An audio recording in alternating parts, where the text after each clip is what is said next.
আসসালামু আলাইকুম ওয়া রাহমাতুল্লাহি ওয়া বারাকাতুহু। আলহামদুলিল্লাহি ওয়াহদা ওয়াসসালাতু ওয়াসসালামু আলা মান লা নাবিয়্যা বা'দা। সম্মানিত দর্শক এবং সুপ্রিয় শিক্ষার্থী বন্ধুগণ এবং সুধী মণ্ডলী, আপনারা যে যেখান থেকে যেই দেশ থেকে এই মুহূর্তে আমার সাথে লাইভ এই ক্লাসে শরীক হচ্ছেন, আপনাদেরকে জানাচ্ছি মোবারকবাদ। আজকের এই ক্লাসে ইনশাআল্লাহ আমি সূরাতুল হুমাযা এই সূরাটাকে কিভাবে সহি শুদ্ধ উচ্চারণ এবং তাজউইদ সহকারে শেখা যায় সেটা আমি আপনাদেরকে এই পর্বে খুব সহজে বলে দেবার চেষ্টা করব ইনশাআল্লাহ। আশা করি আপনারা গত পর্বগুলিতে অনেকগুলি তাজউইদের রুল আপনারা শিখেছেন এবং আজকেও কয়েকটা গুরুত্বপূর্ণ তাজউইদের রুল নিয়ে আলোচনা করব। আশা করি আপনারা সেখান থেকে উপকৃত হবেন। আর আপনাদের কাছে যদি এই সমস্ত পর্বগুলি ভালো লাগে তাহলে অন্যান্যদের সাথে শেয়ার করতে ভুলবেন না। আল্লাহ আমাদের সবাইকে যেন নেক আমলের তৌফিক দান করেন, আমরা বলি আমিন। সম্মানিত দর্শক,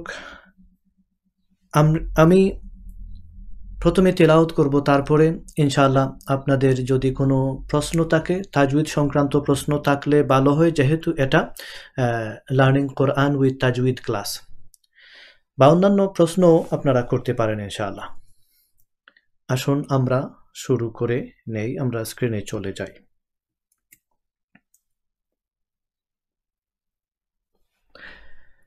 তাছাড়া আপনাদের যদি আরও কোনো প্রশ্ন থাকে, এই সময় যদি করতে নাও পারেন, তাহলে ডিসক্রিপশনে আপনারা কমেন্ট করে আমাকে বলে দিতে পারেন যে আপনাদের তাজউইদ সংক্রান্ত কোনো প্রশ্ন আছে কিনা। তো আমি কি করব, তার পরের ক্লাসে আপনাদের সেই প্রশ্নের জবাবগুলি দেবার চেষ্টা করব, যাতে করে আরও অন্যান্যরাও উপকৃত হতে পারেন ইনশাআল্লাহ। আসুন আমরা শুরু করে নেই।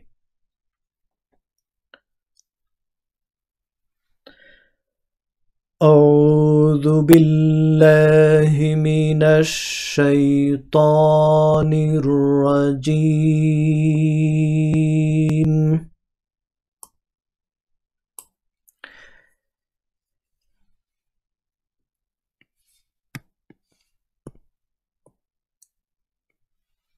بسم الله الرحمن الرحيم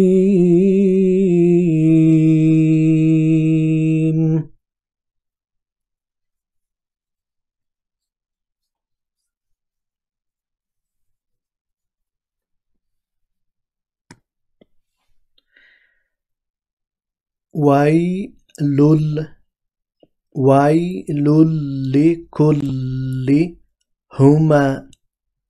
همزة লুমাজাহ। লুমাজাহ, এখানে একটা ছোট্ট একটা নুন আছে।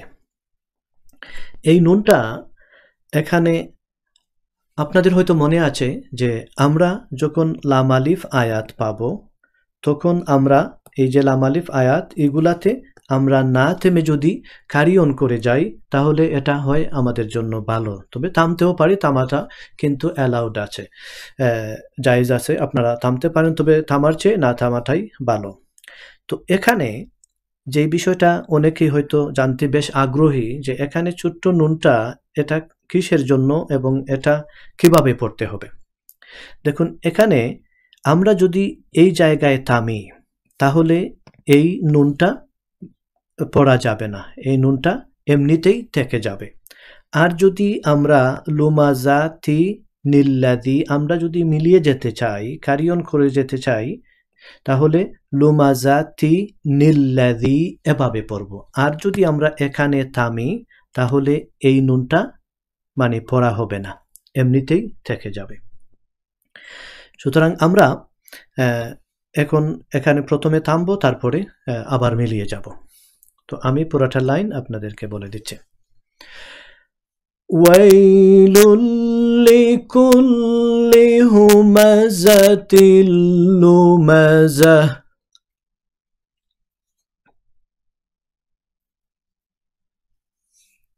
এই যে দেখুন, এখানে আমরা থামলাম, এই নুনটা আর কাজে লাগবে না। আমরা তারপরে বলবো আল্লাযী, নিল্লাযী নয়, আল্লাযী জামা মা লাউ ওয়া আদ্দাদা, এভাবে পড়ব। আর যদি আমরা ক্যারি অন করি, তাহলে কিভাবে পড়তে হবে আমি আপনাদেরকে বলে দিচ্ছি।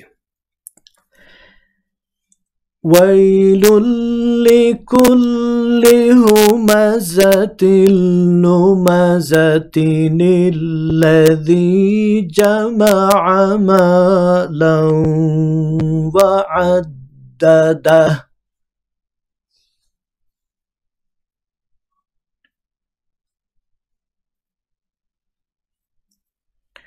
এখানে আদ-দাদা হু হবে না, এখানে থামার কারণে এখানে সুকুন হয়ে যাবে।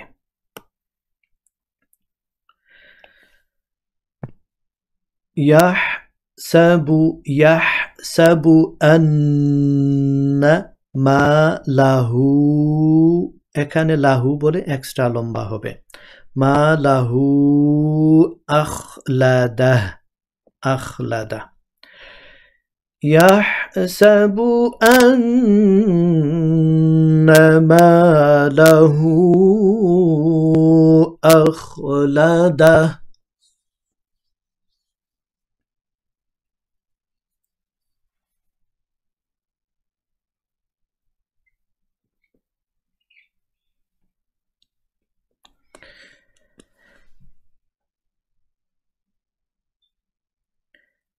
এখানে লাহু বলে আমরা এক্সট্রা লং করেছি, এক্সট্রা মদ। এখানে এটা আমি আপনাদেরকে দেখাই, আপনারা কখন এরকমের চিহ্ন আপনারা পাবেন।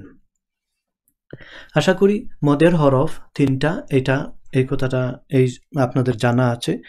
যেমন আলিফ তার ডান পাশের হরফে জবর, ওয়াও সুকুন তার ডান পাশের হরফে পেশ, ইয়া সুকুন তার ডান পাশের হরফের নিচে জের।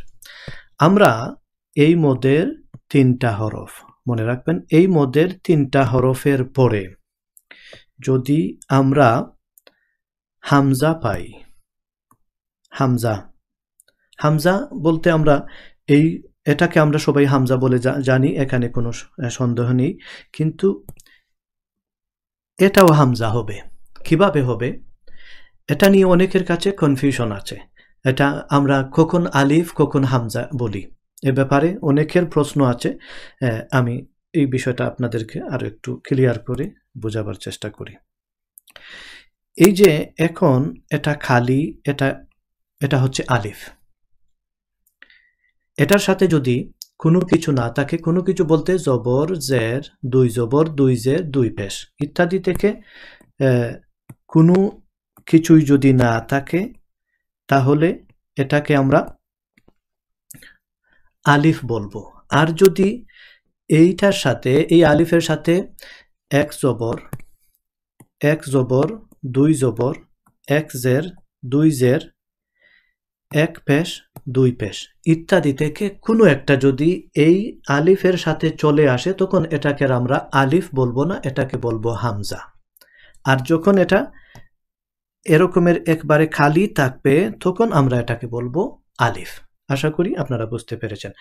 তো এখন প্রশ্ন হলো, মদের এই 3টা হরফ এর পরে যদি আমরা হামজা, এই আকৃতির হামজা বা এই আকৃতির হামজা যদি আমরা পাই তখন কিন্তু আমরা এরকমের একটা চিহ্ন পাবো। তার মানে হচ্ছে অতিরিক্ত লম্বা, এরকমের বা সোজা এরকমের চিহ্ন আমরা পাবো। তখন আমরা 4 থেকে শুরু করে 6 হরকত পর্যন্ত এরকমের চিহ্ন থাকলে লম্বা হয়। হামজা এবং হামজা থাকলে হয় 4 থেকে 5 হরকত, আর যদি তাসদিদওয়ালা হরফ থাকে তাহলে হবে 6 হরকত, অথবা সুকুনওয়ালা হরফ থাকলে 6 হরকত হবে। অর্থাৎ মদের 3টা হরফের পরে যদি আমরা হামজা অথবা তাসদিদওয়ালা সুকুনওয়ালা হরফ যখন আমরা পাবো তখন আমরা এরকমের চিহ্ন পাবো, তার মানে হচ্ছে অতিরিক্ত লম্বা। এবং এই মদের হরফ খারা জবর, খারাজের উল্টা পেশ ইত্যাদি থেকে কোনো একটার পরেও এরকমের হামজা বা তাসদিদ সুকুন এগুলি পাবেন, তার অর্থ হচ্ছে এক্সট্রা লম্বা হবে। এগুলার অবশ্য আলাদা আলাদা একটা নাম আছে। ইনশাআল্লাহ এই নাম নিয়ে প্রত্যেকটা আরও যখন আমরা অ্যাডভান্স লেভেলে যাব তখন আমরা এই সমস্ত মদগুলির নাম নিয়ে আলোচনা করব। মূলত মদ হচ্ছে 2 প্রকারের, মদ আসলি এবং মদ ফরঈ। ইনশাআল্লাহ অন্য কোনো পর্বে এরকমের সময় সুযোগে আলোচনা করব। আশা করি কিছুটা হলেও আপনারা বুঝতে পেরেছেন যে কখন আমরা এরকমের চিহ্ন আমরা কখন পাবো। এই যে দেখুন উল্টা পেশের পরে হামজা এসেছে, এই জন্য এই চিহ্নটা। আশা করি আপনারা বুঝতে পেরেছেন। কাল্লা লায়ুমবাযান্না ফিল হুতামাহ, এখানে ছোট্ট একটা মিম আমরা দেখতে পাচ্ছি। এই যে এখানে এই মিমটা কখন আপনারা পাবেন? এই মিমটা পাবেন যখন নুন সাকিন অথবা তানউইনের পরে বা হরফ আসে। আমি আপনাদেরকে এটা বলে দিচ্ছি কখন আপনারা পাবেন। আপনারা মনে রাখবেন 2 জবর 2 জের 2 পেশ, এই তিনটাকে একত্রে বলা হয় তানউইন। তিনটাকে একত্রে আমরা তানউইন বলবো। তারপরে নুন সাকিন আমরা পাবো। এই 2 জবর 2 জের 2 পেশ এবং নুন সাকিন এটার পরে যদি আমরা বা হরফ পাই তখন আমরা এভাবে ছোট্ট একটা মিম পাবো। এটার এই তাজউইদের রুলের নাম হচ্ছে ইকলাব মানে পরিবর্তন করা। আমরা কাকে পরিবর্তন করব? নুন সাকিন অথবা তানউইনকে এই মিম দিয়ে পরিবর্তন করব। উদাহরণটা দেখলে আরো সহজে বিষয়টা বোঝা যাবে, আমি আপনাদেরকে দেখাচ্ছি। এই যে দেখুন এখানে উচ্চারণটা হওয়ার কথা ছিল ইউন, কিন্তু এই নুন সাকিন মিম দিয়ে পরিবর্তন করা হচ্ছে লায়ুমবাযান্না, এইভাবে। আশা করি এই রুলটা বুঝতে পেরেছেন। এভাবে নুন সাকিন এবং তানউইনের পরে যখনই আপনারা বা পাবেন তখন এরকমের ছোট্ট মিম পাবেন। যদি নাও থাকে তারপরেও মোবাইলে অথবা সাউদি প্রিন্ট কোরআন শরীফের মধ্যে এই ছোট্ট মিমগুলা পাবেন না। তো আপনারা কিন্তু এই রুল জানা থাকলে আপনাদের কোনো সমস্যা হবে না ইনশাআল্লাহ। পুরোটা লাইন আপনাদেরকে বলে দিচ্ছি। কাল্লা লায়ুমবাযান্না ফিল হুতামাহ,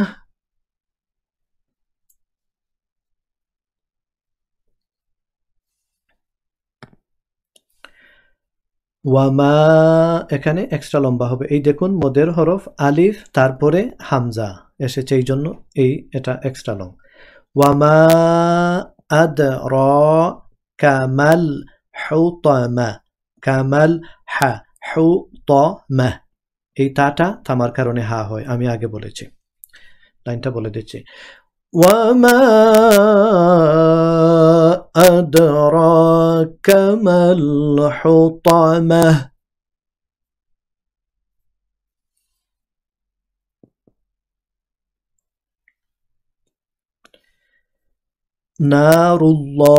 নারুল্লাহ, আল্লাহ শব্দের আগের হরফে যখন আমরা জবর অথবা পেশওয়ালা হরফ পাবো, এই আল্লাহ শব্দের আগের হরফে যদি আমরা জবর অথবা পেশওয়ালা হরফ পাই তখন এই আল্লাহ এই শব্দটা মুখ ভর্তি করে উচ্চারণ করতে হয়।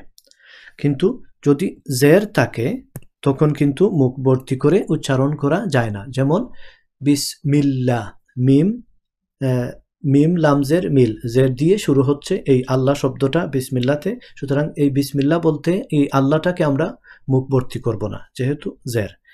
জবর এবং পেশওয়ালা হরফ দিয়ে যদি আল্লাহ শব্দটা শুরু হয় তখন আমরা মুখ ভর্তি করে উচ্চারণ করব। সুতরাং এখানে আমরা পড়ব নারুল্লাহিল মুকাদা, এখানে লাম আলিফ আয়াত আছে, সুতরাং আমরা মিলিয়ে যেতে পারি। তুল্লাতি তাত্তালিউ আলাল আফইদাহ, পুরোটা লাইন বলে দিচ্ছি। নারুল্লাহিল মুকাদাতুল্লাতি তাত্তালিউ আলাল আফইদাহ,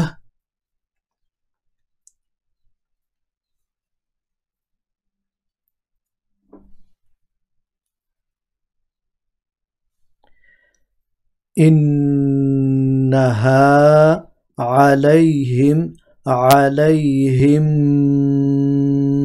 মিম তাসদীদ গুন্না হবে আলাইহিম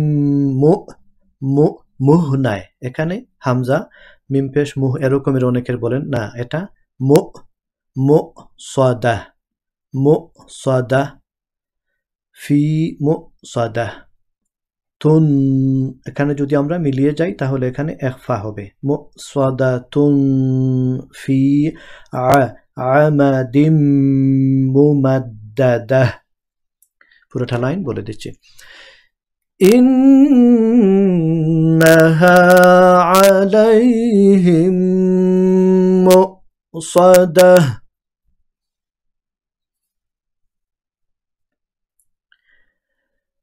إنها عليهم مؤصدة في عمد ممددة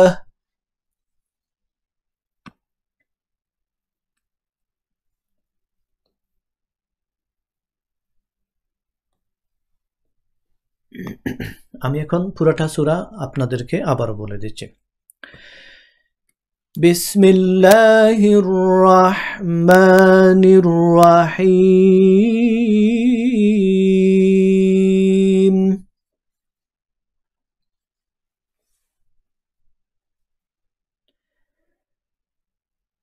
ويل لكل همزة لمزة الذي جمع مالا وعدده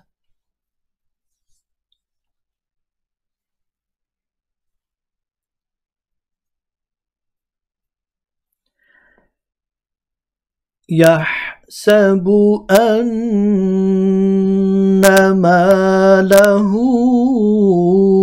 أخلده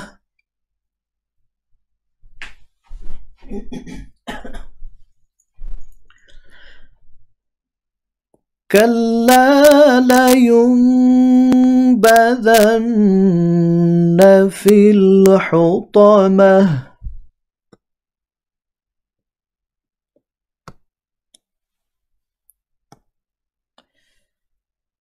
وما أدراك ما الحطمة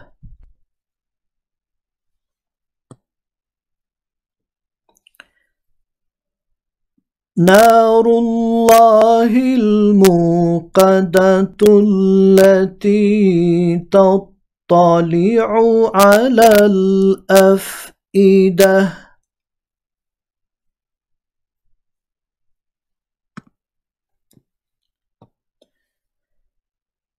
إنها عليهم مؤصدة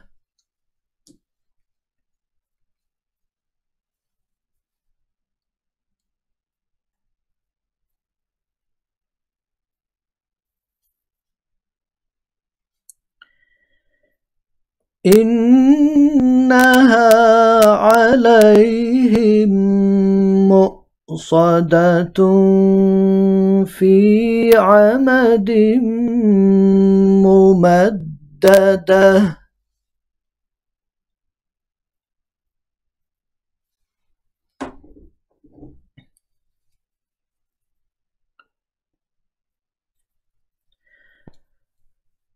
মাশাআল্লাহ সম্মানিত দর্শক এবং সুপ্রিয় শিক্ষার্থী বন্ধুগণ আশা করি আপনারা বুঝতে পেরেছেন কিভাবে এই সূরাটাকে সহিহ শুদ্ধ উচ্চারণ এবং তাজউইদ সহকারে পড়া যায় আশা করি আপনারা বুঝতে পেরেছেন আশা করি তাজউইদের রুলগুলি আপনারা বুঝতে পেরেছেন যে কখন আমরা অতিরিক্ত লম্বা করব আশা করি সেটা বুঝতে পেরেছেন এভাবে যদি আপনারা সহজ যে চিহ্ন যেগুলি আছে এগুলি যদি দেখে অতিরিক্ত লম্বা করেন বা এটা বুঝতে পারেন তাহলে ইনশাআল্লাহ তিলাওয়াতের দিক দিয়ে যথেষ্ট হয়ে যাবে তবে এগুলার নাম কি এই সমস্ত বিষয় নিয়ে আসলে অন্যান্য পর্বে আলোচনা করব আশা করি সেই পর্বগুলি দেখার অপেক্ষায় আপনারা থাকবেন যাই হোক আশা করি আপনারা অনেক কিছু বুঝতে পেরেছেন। এভাবে ইনশাআল্লাহ যদি প্রত্যেকটা ক্লাসে যদি আপনারা শরিক হন, ইনশাআল্লাহ আপনাদের তিলাওয়াতের মধ্যে তাজউইদ সহ পড়ার জন্য যথেষ্ট সহায়ক হবে বলে আমি বিশ্বাস করি, মনে করি। তো যাই হোক, এখন দেখি চলে যাব কে কোন জায়গা থেকে কোনো প্রশ্ন করেছেন কিনা। মাশাআল্লাহ, আমি দেখতে পাচ্ছি এই মুহূর্তে ইউটিউবে 54 ওয়াচার জয়েন হচ্ছেন। মাশাআল্লাহ, দেখি প্রশ্ন আছে কিনা।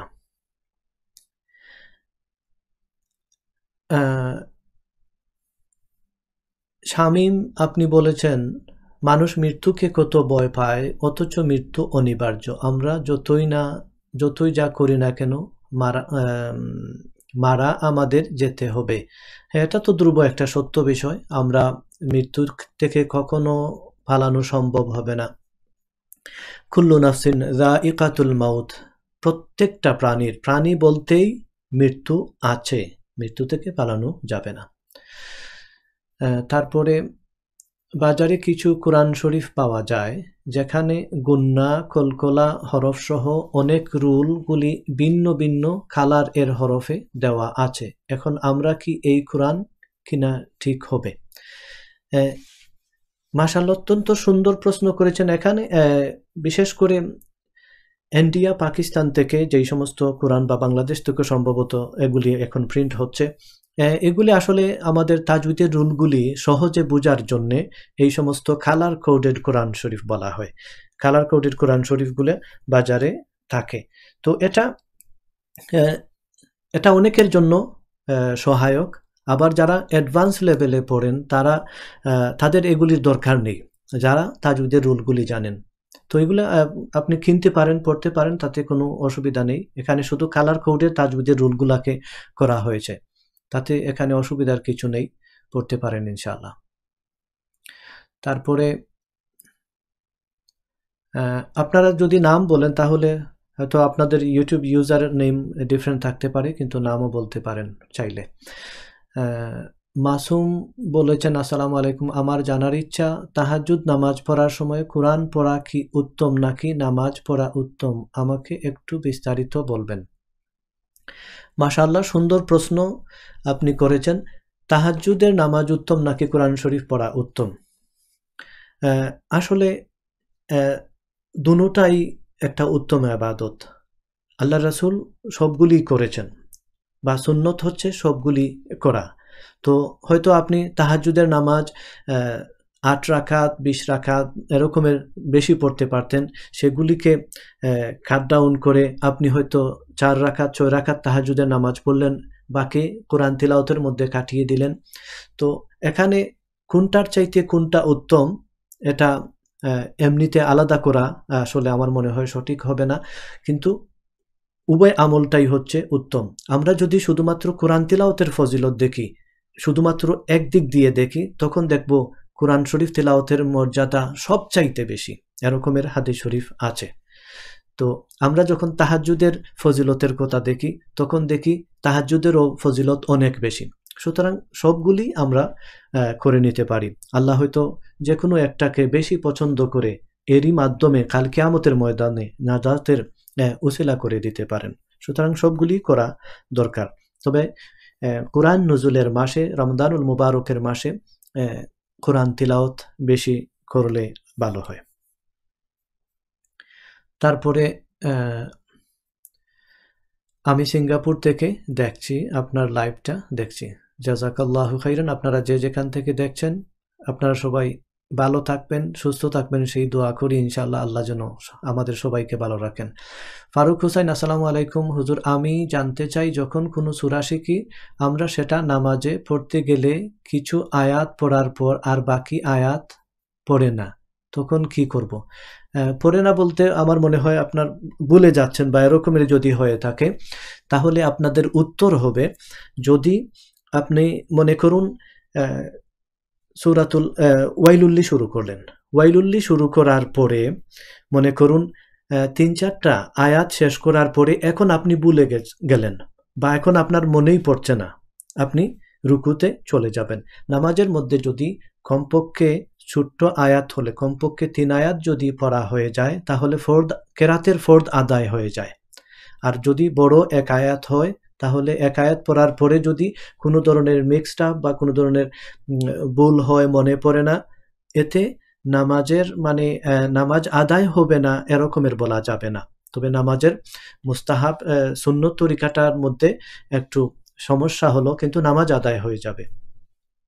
কমপক্ষে 3 আয়াত, ছোট্ট হলে আর বড় হলে কমপক্ষে 1 আয়াত যদি পড়া না হয় তাহলে কিন্তু নামাজ হবে না, নামাজটাকে আবার রিপিট করে নিতে হবে। আশা করি আপনি বুঝতে পেরেছেন। তারপরে মোবাইলে কোরআন তিলাওয়াত করা কি ঠিক? মোবাইলে কোরআন তিলাওয়াত করা অঠিক হওয়ার তো কোনো কারণ নেই। হয়তো আমরা মোবাইলে যখন পড়ি, পেপার বুকে যখন পড়ি, তখন আমাদের যে রকমের একটা ফিলিং থাকে, ভাব থাকে, মোবাইলে এরকমের থাকে না, এটা বলতে পারি। কিন্তু পড়াটা জায়েজ হবে না এরকমের ফতোয়া দেওয়া যাবে না। তবে সম্মানের সাথে, ইজ্জত সম্মানের সাথে যখন পড়ি তখন এই ইজ্জত সম্মান এবং ভাবের সাথে পড়া দরকার। গরিব মানুষের জীবন, আসসালামু আলাইকুম বলেছেন। ওয়ালাইকুম সালাম। আপনারা অনেকেই সালাম বলেন, হয়তো আমি আসলে আপনারা আবার মনে কিছু নেবেন না যে আপনাদের সালামের জবাবটা দিচ্ছি না। দেখুন, যথেষ্ট প্রশ্ন এখানে লাইন ধরে আছে এবং সময়ের মধ্যে এগুলির জবাবটা দেওয়া জরুরি। এই জন্য আমি আপনাদের আসলে প্রত্যেকের সালামের জবাবটা দিতে পারছি না বলে আন্তরিকভাবে দুঃখিত, এতে আপনারা মন খারাপ করবেন না। তারপরে আরেকজন বলেছেন কামরুল হাসান, তার আগে নাইম ইসলাম সাগর। আমার প্রশ্ন হলো, আমরা যখন ইমামের পিছনে নামাজ পড়ি তখন কি আমাদের সূরা পড়তে হবে? ইমামের পিছনে নামাজ যখন আমরা পড়ি তখন সূরা ফাতিহা পড়ার ব্যাপারে ইখতিলাফ আছে। কেউ বলেছেন পড়া যাবে। হানাফি মাযহাব মোতাবেক ইমামের পিছনে ইমাম জুড়ে পড়ুন আর আস্তে পড়ুন, ইমামের পিছনে সূরা ফাতিহা পড়া যাবে না।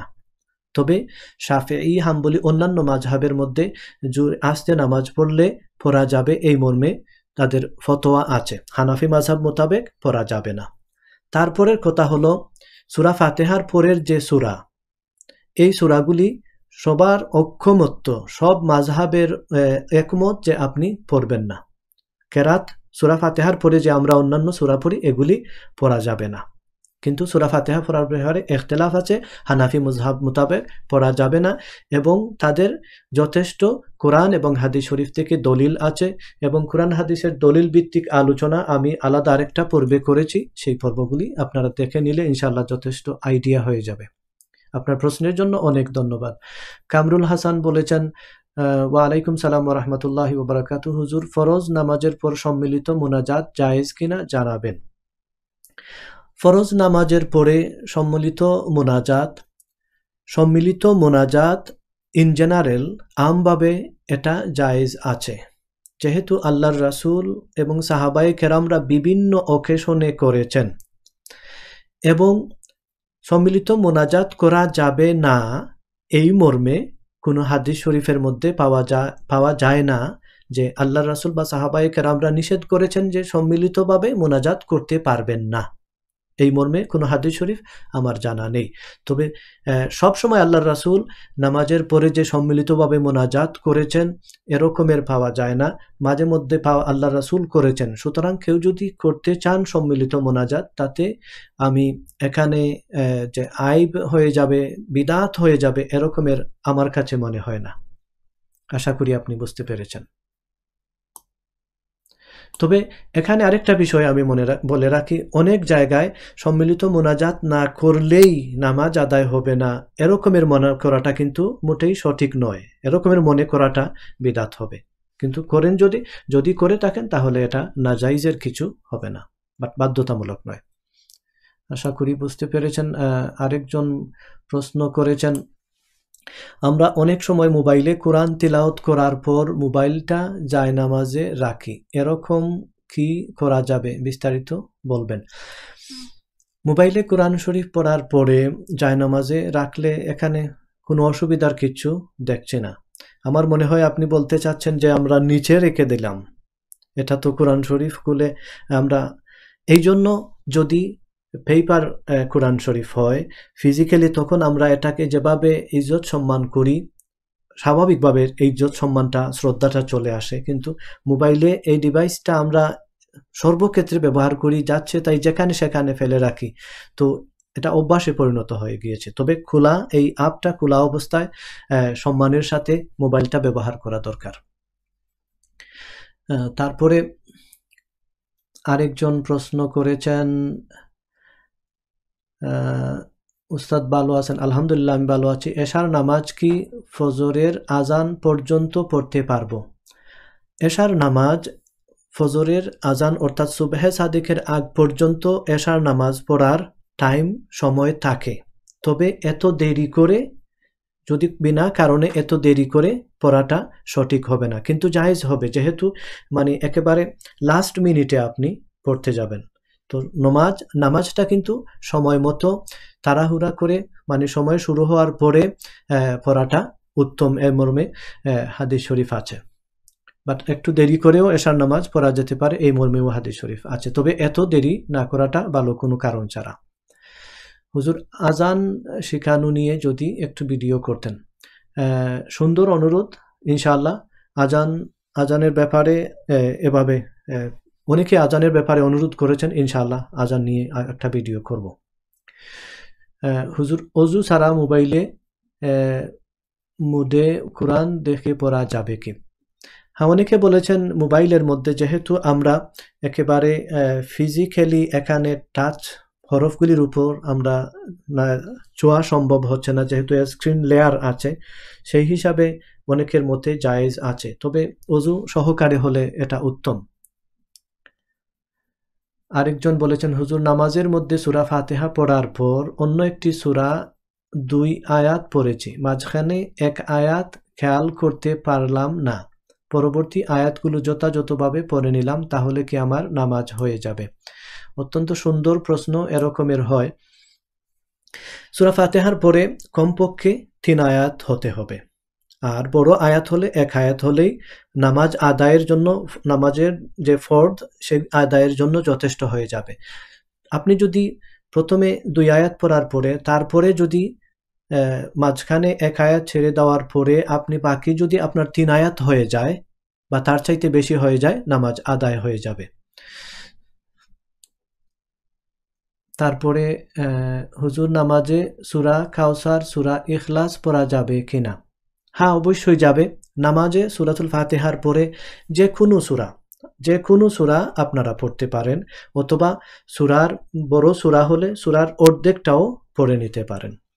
সূরা ফাতিহার পরে আপনারা আয়াতুল কুরসি, আল্লাহু লা ইলাহা, তারপরে সূরা হাশরের শেষ 3 আয়াত হুয়াল্লাহুল্লাযী ইত্যাদি থেকে যে কোনো কুরআনুল কারীমের ভিতর থেকে যে কোনো জায়গা থেকে আপনি পড়তে পারেন। তবে এখানে আরেকটা বিষয় মনে রাখবেন, প্রথম রাকাতে মনে করুন আপনি আলাম তারা পড়েছেন, 2 নম্বর রাকাতে ওয়াইলুল্লি উপরের দিকে যাবেন না, নিচের দিকে লি ইলাফি আর আইতাল্লাযী ইন্না উতাইনা, এভাবে এই ধারাবাহিকতাটা রক্ষা করবেন, এটা মুস্তাহাব। আশা করি আপনি বুঝতে পেরেছেন। তারপরে আমার আরেক ভাই বলেছেন, হুজুর তাহাজ্জুদ নামাজের শেষে যে দোয়া পাঠ করা হয় তার ভিডিও করলে ভালো হয়। আপনার সুন্দর অনুরোধ করেছেন। তাহাজ্জুদ নামাজের শেষে নির্দিষ্ট কোনো দোয়া নেই, আপনি যে কোনো দোয়া পড়তে পারেন, বাংলাতে পড়তে পারেন, কোরআন শরীফের দোয়া পড়তে পারেন, হাদিস শরীফের দোয়া পড়তে পারেন। নির্দিষ্ট কোনো দোয়া আসলে তাহাজ্জুদ নামাজের পরে এরকমের নির্দিষ্ট কোনো দোয়া নেই। আপনি যে কোনো দোয়া পড়তে পারেন, যা আপনার জন্য, আপনার ব্যক্তিগত প্রয়োজনের জন্য যথেষ্ট হবে, সেটাই পড়তে পারেন। ইমামের পিছে দাঁড়িয়ে জানাজার নামাজ পড়লে কোন সূরাগুলি পড়তে হবে? মাশাআল্লাহ, অত্যন্ত সুন্দর প্রশ্ন করেছেন। জানাজার নামাজের নিয়মটা আলাদা। আমরা সচরাচর যেভাবে নামাজ পড়ি সেই তরিকায় জানাজার নামাজটা নয়, একটু ভিন্ন নামাজ। যেমন এখানে রুকু এবং সুজুদ নেই, তো এটা ডেফিনেটলি একটা ভিন্ন নামাজ। আমরা জানাজার নামাজ এইভাবে পড়ি যে নিয়ত করার পরে সুবহানাকা, নিয়ত করার পরে একটা তাকবীর দিলাম, তারপরে সুবহানাকা পড়ার পরে আরেকটা তাকবীর দিলাম, তারপরে আল্লাহুম্মা সাল্লি আলা বারিক আলা পড়ার পরে 3 নম্বর তাকবীর দিলাম, 3 নম্বর তাকবীর দেওয়ার পরে আল্লাহুম্মা গফির লি হাইয়িনা ওয়া মাইয়িতিনা ওয়া শাহিদিনা এই দোয়াটা পড়ার পরে 4 নম্বর তাকবীর দিলাম। সুতরাং এখানে সূরা কেরাত পড়া হয় না। তবে কিছু অন্যান্য মাযহাব মোতাবেক শাফি বা অন্যান্য মাযহাব মোতাবেক সূরা ফাতিহা পড়ার কথা আছে, কেরাত পড়ার কথা নয়। আশা করি আপনি বুঝতে পেরেছেন। তারপরে ইমামের পিছনে আরেকজন প্রশ্ন করেছেন। মাশাআল্লাহ, যথেষ্ট প্রশ্ন। আমি সময়টা অনেকটা দেরি হয়ে যাচ্ছে, তারপরেও আপনাদের প্রশ্ন যখন করেছেন জবাবগুলি দেওয়ার চেষ্টা করি ইনশাআল্লাহ। রোজা রেখে ইউটিউব যদি কোনো নোংরা আড চোখে পড়ে তাহলে কি রোজা থাকবে? সুন্দর প্রশ্ন করেছেন। রোজা অবস্থায় যদি আমরা কোনো নোংরা দৃশ্য দেখি তখন রোজা যাবে না, তবে এগুলি থেকে অ্যাভয়েড করা দরকার যদি সম্ভব হয়, বা নিজেকে ফিরিয়ে রাখা দরকার। এরকমের যদি পরিস্থিতি হয় তাহলে আমরা যারা ইউরোপিয়ান কান্ট্রিতে আছি, ইউরোপ, আমেরিকা, অস্ট্রেলিয়াতে এরকমের দেশে যখন আমরা আছি তখন আমরা তো শপিং বা বিভিন্ন নিত্য প্রয়োজনীয় কাজে যখন আমরা বের হই তখন কত নগ্ন দৃশ্য দেখি, সেগুলি তো রোজা তো থাকবেই না। তো আসলে রোজা ভাঙ্গার কারণ এটা নয়, তবে এগুলি থেকে নিজেকে বাঁচিয়ে রাখা জরুরি। তারপরে Allah bless you, Hassan Russell, he said, Allah bless you, Jazakallahu khairan. I ask Allah to bless you all, inshallah. Anisur Rahman Kuakata থেকে আমার প্রশ্ন, তারাবি শেষে যে দোয়া আছে সেটা কি না পড়লে হবে কি না? তারাবির নামাজের পরে যে দোয়া, এটা একটা সুন্দর দোয়া, এটা কোনো নামাজের ভিতরের অংশ নয়। নামাজ শেষ করার পরে আপনি এই দোয়া না পড়লেও নামাজ হবে, এটা নামাজ থেকে আলাদা একটা বিষয়। সুতরাং আপনি যদি জানেন পড়েন, অন্য দোয়া পড়তে পারেন, রাব্বানা আতিনা, রাব্বানা যালামনা, আল্লাহুম্মা গফির লি হাইয়িনা ওয়া মাইয়িতিনা, যে কোনো দোয়া, আল্লাহুম্মা ইন্নী যালামতু, যে কোনো দোয়া আপনারা পড়ে নিতে পারেন। তবে তারাবির নামাজের পরে আমরা প্রচলিত যে দোয়া, এটা অত্যন্ত সুন্দর দোয়া। আল্লাহুম্মা ইন্না নাসআলুকাল জান্নাতা ওয়া নাউযু বিকা মিনান নার, ইয়া খালিকাল জান্নাতি ওয়ান নার, বিরহমাতিকা ইয়া আজিজু ইয়া গফফারু ইয়া কারীমু ইয়া সাত্তারু ইয়া রাহিমু ইয়া জাব্বার ইয়া খালিকু ইয়া বার, আল্লাহুম্মা আজিরনা ওয়া খাল্লিসনা মিনান নার, ইয়া মুজির বিরহমাতিকা ইয়া আরহামার রাহিমিন। অত্যন্ত সুন্দর দোয়া। এই দোয়ার মূল মানে বাক্যগুলির যে অর্থ, মর্মার্থ হচ্ছে, আল্লাহ তোমার কাছে আমরা জান্নাত কামনা করি এবং দুজক থেকে আল্লাহ তুমি আমাদেরকে নাজাত দান করো। এই দোয়ার মৌলিক অধিকাংশ বিষয় এটাই হচ্ছে। সুতরাং চাইলে পারলে পড়েন, না পারলে বাদ দিতে পারেন। তারপরে মাশাআল্লাহ যথেষ্ট প্রশ্ন। নামাজের নিয়মাবলী, জানাজার নামাজ নিয়মাবলী সম্পর্কে একটি ভিডিও বানালে ভালো হয়, তাহলে আমরা অনেক উপকৃত হব। মাশাআল্লাহ সুন্দর অনুরোধ করেছেন। জানাজার নামাজের নিয়ম কিভাবে আদায় করতে হবে, আসলে সেই ব্যাপারে একটা ভিডিও করা অত্যন্ত জরুরি, ইনশাআল্লাহ করব। তবে জানাজার নামাজে যে দোয়া পড়া হয়, اللهم اغفر لحينا وميتنا وشاهدنا وغائبنا وصغيرنا وكبيرنا وذكرنا وأنثانا، اللهم من أحييته منا فأحيه على الإسلام ومن توفيته منا فتوفه على الإيمان، اللهم لا تحرمنا أجره ولا تضلنا بعده। এই দোয়াটা আমি আলাদা বাংলা এবং ইংরেজিতে করেছি, আপনারা চ্যানেলটা চেক করে এই দোয়াটা শিখে নিতে পারেন ইনশাআল্লাহ। তারপরে নামাজে সিজদায় কুরআন তিলাওয়াত, সুন্দর প্রশ্ন করেছেন। হুজুর, নামাজে সিজদায় কুরআনের দোয়াগুলি পড়া যাবে কিনা? অত্যন্ত সুন্দর প্রশ্ন করেছেন। নামাজের সাজদার মধ্যে আপনি সুবহান রাব্বিয়াল আলা এগুলি পড়ার পরে অন্যান্য দোয়া পড়তে পারেন, তবে ফরজ নামাজে আমি বলবো না। সুন্নত, নফল, তাহাজ্জুদ নামাজে অন্য যে কোনো দোয়া পড়তে পারেন। হাদিস শরীফের মধ্যে এসেছে, আকরাবু মা ইয়াকুনুল আবদু, মানুষ আল্লাহর সবচাইতে বেশি নিকটবর্তী হয় তখন যখন সাজদারত অবস্থায় থাকে। সুতরাং তোমরা যা চাইবার তা চাও। তো কিন্তু এই হাদিস শরীফ থেকে বোঝা যায় আমরা যে কোনো কোরআন এবং হাদিস শরীফে বর্ণিত বা যে কোনো দোয়া পড়তে পারি, এই হাদিস শরীফ থেকে এরকমের বোঝা যায়। কিন্তু আরেকটা হাদিস শরীফের মধ্যে নামাজের রুকু এবং সুজুদের মধ্যে কোরআনুল কারীম তেলাওয়াত করতে নিষেধ এসেছে, ক্লিয়ারলি নিষেধ করা হয়েছে নামাজের রুকু এবং সুজুদের মধ্যে কোরআন তেলাওয়াত করবেন না। সুতরাং কোরআনে বর্ণিত যে দোয়া সেগুলি তো কোরআন তিলাওয়াতের অন্তর্ভুক্ত হয়ে যায়। এই জন্য আমি বলবো কোরআনে বর্ণিত দোয়াগুলি না পড়ে আপনি হাদিস শরীফে বর্ণিত যে কোনো দোয়া আপনারা পড়ে নিতে পারেন। তবে এই দোয়াগুলি হাদিস শরীফে রুকু এবং সুজুদের মধ্যে যেই সমস্ত দোয়া আল্লাহর রাসূল পড়েছেন সেগুলি পড়াটাই হচ্ছে উত্তম। যেমন আমরা পড়তে পারি সুবহানাকা আল্লাহুম্মা রাব্বানা ওয়া বিহামদিকা আল্লাহুম্মা গফিরলি। এই দোয়াগুলি রুকু এবং সুজুদের মধ্যে আল্লাহ রাসূল খুব বেশি পড়েছেন, বিশেষ করে নফল এবং সুন্নত নামাজের মধ্যে। রুকু এবং সুজুদের মধ্যে কি কি পড়া যায় সেই ব্যাপারে বিস্তারিত আলোচনা করেছি একটা ভিডিওতে, সেই ভিডিওটা আপনি দেখে নেবেন ইনশাআল্লাহ। জাযাকাল্লাহু খাইরান আপনার সুন্দর প্রশ্নের জন্য। হুজুর, রোজা অবস্থায় থুতু আসলে কি রোজা ভেঙে যাবে? না, রোজা অবস্থায় থুতু মুখের মধ্যে থুতু জমা করে বেশি করে জমা করে যদি সেটা গিলে ফেলেন তাহলে রোজা ভাঙ্গার কারণ হবে। এমনিতে আসলো থুতু ফেলে দিলেন, তাতে রোজা ভাঙ্গার কোনো কারণ নেই। তবে রোজা ছাড়া আমাদের মুখে তো থুতু জমা হয় না, রোজা অবস্থায় কেন জমা হয়? কারণ আমরা অধিক সতর্কতা অবলম্বন করতে গিয়ে শুধু জমা করি না, একেবারে স্বাভাবিক অবস্থায় রোজা ছাড়া যেভাবে এভাবে থাকবেন, জমা করার কোনো প্রয়োজন নেই।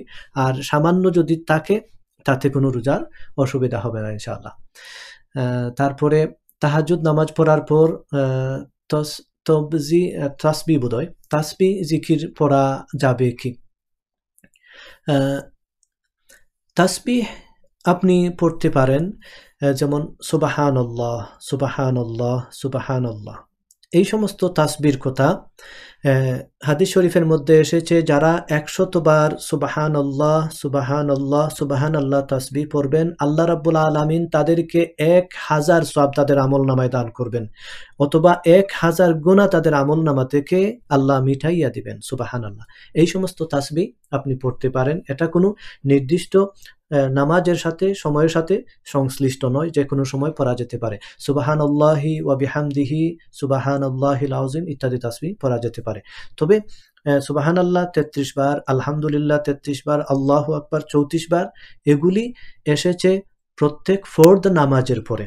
সুতরাং যেভাবে বলা হচ্ছে সেভাবে পড়লে ভালো হয়। আর যদি তাহাজ্জুদ বা অন্যান্য নামাজের পরে পড়তে হয় তাহলে সুবহানাল্লাহ সুবহানাল্লাহ 100 বার, সুবহানাল্লাহি ওয়া বিহামদিহি সুবহানাল্লাহিল আযীম ইত্যাদি জিকির করে নিতে পারেন ইনশাআল্লাহ।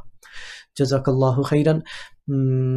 তারপরে আরেকজন শেখ আব্দুল্লাহ, হুজুর, I am from India, can I read Laylatul Qadr Salat without Surah Qadr? MashaAllah, very nice question. Yes, to perform any salah, could be salah of Laylatul Qadr. Yes, you can read any other surah. It is not compulsory you must have to read Suratul Qadr in Laylatul Qadr Salah. You can read any one of the surah, whatever you find easier, and whatever you find, whatever surah you know well, you can read any one of them. But the Suratul Qadr is very short. You can learn it very easily, inshallah. Inshallah, I already made Suratul Qadr in Bengali in my channel. You can find it, or inshallah, I'll make in English version of the Suratul Qadr. You can find it, inshallah, and you can learn it very easily. Jazakumullahu khairan. আসসালামু আলাইকুম, সালাতুল হাজত নামাজ আদায়ের সঠিক নিয়মটা একটু বলবেন। সালাতুল হাজতের নামাজের আলাদা কোনো নিয়ম নেই। সালাতুল হাজত নামাজ 2 রাকাত নফল নামাজের পরে আপনি একটা দোয়া পড়তে পারেন, যেই দোয়াটা সালাতুল হাজতের দোয়া, সার্চ করে আপনি সেই দোয়াটা পড়ে নিতে পারেন। আসসালামু আলাইকুম হুজুর, আমি কুয়েত থেকে তাহাজ্জুদ নামাজ বড় করতে একাধিক সূরা পড়া যাবে? হ্যাঁ, পড়া যাবে। তাহাজ্জুদ নামাজের মধ্যে একাধিক সূরা, সূরাতুল ফাতিহার পরে আপনি একাধিক সূরা পড়তে পারেন। তার উদাহরণ আমি দিচ্ছি। আমরা তারাবির নামাজে যখন আমরা সব সময় দেখেছি হাফিজ সাহেবরা যখন শেষের দিকে আসতেন তখন আলাম তারা থেকে শুরু করে বা অন্য আল কারিয়া থেকে শুরু করে কয়েকটা সূরা তারা একসাথে তিলাওয়াত করতেন, করার পরে রুকু এবং সাজদার মধ্যে যেতেন। সুতরাং এখানে কোনো আইবের কিছু নেই, আপনি একাধিক সূরা পড়তে পারেন ইনশাআল্লাহ। তারপরে আরেকজন বলছেন আমি কুয়েত, আচ্ছা, তারপরে তারাবি নামাজের প্রত্যেক রাকাতের শুরুতে ইমামের পিছনে কি সানা পড়তে হবে? হ্যাঁ, তারাবির নামাজ দেখুন, আমরা যখন জামাতে নামাজ আদায় করতে যাই তখন সেই নামাজ ফরদ নামাজ হোক, তারাবির নামাজ হোক এবং উইতির নামাজ হোক, আমরা জামাতে নামাজ পড়ি রোজা ব্যতীত শুধু ফরদ নামাজ, আর রোজার মধ্যে আমরা তারাবির নামাজ এবং উইতির নামাজ জামাতে পড়ি। সুতরাং জামাতে পড়ার নিয়ম একই। নিয়মটা হচ্ছে এই যে আপনি ইমামের পিছনে যখন নামাজ পড়বেন তাকবীরে তাহরিমার পরে সুবহানাকা পড়বেন। সুবহানাকা পড়ার পরে আউযুবিল্লাহ বিসমিল্লাহ আর পড়ার দরকার নেই, যেহেতু আপনি আর কেরাত পড়তে যাচ্ছেন না। সুবহানাকা সব নামাজে শুরুতে ইমামের পিছনে পড়বেন। ইমামের পিছনে মনে করবেন সব কিছু পড়া যায়, ইমামের পিছনে সব কিছু পড়বেন, একমাত্র কিরাত ব্যতীত সব কিছুই আপনি পড়বেন। আর ইমাম যখন সামি আল্লাহু লিমান হামিদা বলতে বলতে দাঁড়াবেন, আপনি বলবেন রাব্বানা, মুক্তাদিরা বলবেন রাব্বানা লাকাল হামদ। এগুলি ছাড়া আর ইমামের পিছনে সব কিছু পড়া যায়। আশা করি আপনারা বুঝতে পেরেছেন। যাই হোক, মাশাআল্লাহ, আপনারা অনেক প্রশ্ন করেছেন। এখন আমাকে শেষ করতে হবে। শেষ করার আগে আমি দেখি ফেসবুকে কারো কোনো প্রশ্ন অনুরোধ কিছু আছে কিনা। মাশাআল্লাহ, অনেকেই সেখানে দেখতে পাচ্ছেন। দেখি এখানে আমার কোন ভাই কি প্রশ্ন করেছেন। মুজিবুল হক বলেছেন নাইস, জাযাকাল্লাহু খাইরান। রুম্মান আহমদ আসসালামু আলাইকুম। ওয়ালাইকুম সালাম। সোহাব উদ্দিন আসসালামু আলাইকুম। সাহাবুদ্দিন ভাই সম্ভবত বার্মিংহাম থেকে, ওয়ালাইকুম সালাম ওয়া রাহমাতুল্লাহ। আশা করি আপনারা সবাই ভালো আছেন। মামিনুর ইসলাম, আপনার কথা আমার খুব ভালো লাগে, জাযাকাল্লাহু খাইরান, আল্লাহ যেন আমাদেরকে কবুল করেন। আশরাফুল আলম বলেছেন আসসালামু আলাইকুম, আপনাদের ভিডিওগুলি খুবই সুন্দর, মাশাআল্লাহ, জাযাকাল্লাহু খাইরান। আপনাদের ভালো লাগে, এটাই আমাদের ভালো লাগার বিষয়। আমাদের একটা মাদ্রাসা আছে এবং ফেসবুক পেজও আছে, যদি এরকম কিছু আমরা তৈরি করতে পারতাম তাহলে ভালো হতো। আপনার কোনো হেল্প করতে পারবেন ভিডিও অথবা লাইভ। আপনি যদি এরকমের কিছু করেন নিশ্চয়ই ভালো উদ্দেশ্যে এরকমের কিছু করলে অবশ্যই এটা ভালো আপনি করেন। আপনাদেরকে যারা এরকমের সুযোগ আছে কিছু করার, এখন করুন। করতে ভালো কাজ সবসময় ভালো, এবং এর সওয়াব তো অবশ্যই রিওয়ার্ড আল্লাহ দুনিয়া আখিরাতে দান করবেন। আপনারা সবাই ভালো থাকুন এবং সুস্থ থাকুন। এখন ইনশাআল্লাহ আমি শেষ করব, তবে শেষ করার আগে আপনাদেরকে অনুরোধ করব আপনারা সবার সাথে শেয়ার করতে পারেন, এবং বিশেষ করে যদি কোনো প্রশ্ন হয়তো এই মুহূর্তে করা আপনাদের পক্ষে সম্ভব হচ্ছে না, এখন লিখে ইনস্ট্যান্টলি লেখা হয়তো অনেকের পক্ষে সম্ভব হচ্ছে না, কিন্তু আপনারা যখনই তাজউইদ সংক্রান্ত কোনো রুল কোনো কিছু জানার ইচ্ছা থাকে তখন যদি আপনারা কমেন্ট সেকশনে, এখানে না করে কমেন্ট সেকশনে, যদি আপনারা লাইভ কমেন্টে না করে কমেন্ট সেকশনে করলে তখন আমি দেখে তারপরের দিন আপনাদের প্রশ্নের জবাব দেবার চেষ্টা করব ইনশাআল্লাহ। আমি দেখতে পাচ্ছি আরও বেশ কয়েকটা প্রশ্ন আসছে। আসলে এগুলি জবাব দিতে গেলে এটা কন্টিনিউয়াসলি আরও অনেক লম্বা হয়ে যাবে হয়তো। তারপরে আমি আরও একটা দেখি, যদি গুরুত্বপূর্ণ প্রশ্ন থাকে আমি জবাবটা দিয়ে দেই। আমি কুয়েত থেকে তাহাজ্জুদ, এটা আমি অলরেডি দিয়েছি। হুজুর, একাধিক সূরা মিলানোর সময় কি বিসমিল্লাহ পড়তে হবে? সুন্দর প্রশ্ন। একাধিক সূরা যখন আপনি মিলাবেন প্রত্যেক সূরার শুরুতে বিসমিল্লাহ পড়বেন, যেহেতু প্রত্যেক সূরার শুরুতে নামাজের বিসমিল্লাহ পড়বেন। তারপরে আরেকজন বলেছেন হুজুর, you are doing so good job, MashaAllah. Jazakallahu khairan. May Allah accept all of our good deed. ভাই কেমন আছেন? মাশাআল্লাহ, আলহামদুলিল্লাহ আমি ভালো আছি। জাযাকুমুল্লাহু খাইরান ফিদ দুনিয়া ওয়াল আখিরা। আপনারা যেখান থেকে যেই দেশ থেকে এই মুহূর্তে শরীক হচ্ছেন, আপনাদের সবাইকে সবার জন্য দোয়া করি। আল্লাহ যেন আপনাদের সবাইকে ভালো রাখেন, বেশি করে ইবাদত বন্দেগী করার তৌফিক দান করেন। বিশেষ করে মনে রাখবেন শেষের 10 দিন রমজানুল মুবারকের অত্যন্ত গুরুত্বপূর্ণ দিন। এই দিনগুলির ব্যাপারে আলাদা করে আসলে প্রিপারেশন নেওয়া দরকার, প্রস্তুতি গ্রহণ করা দরকার। সুযোগ থাকলে এতেকাফ করা দরকার। লকডাউনের অনেকটা পরিস্থিতির কারণে আমরা অনেকেই এই এতেকাফ করা সম্ভব হচ্ছে না মসজিদে গিয়ে। তারপরেও যার যার অবস্থান থেকে বেশি ইবাদত বন্দেগী করা দরকার। আল্লাহ রাব্বুল আলামিন যেন আমাদের এই সমস্ত নেক আমল যেন কবুল করেন এবং বেশি করে যেন নেক আমলের তৌফিক দান করেন, সেই তৌফিক কামনা করে এখানে শেষ করছি। জাযাকুমুল্লাহু খাইরান। আসসালামু আলাইকুম ওয়া রাহমাতুল্লাহি ওয়া বারাকাতুহু।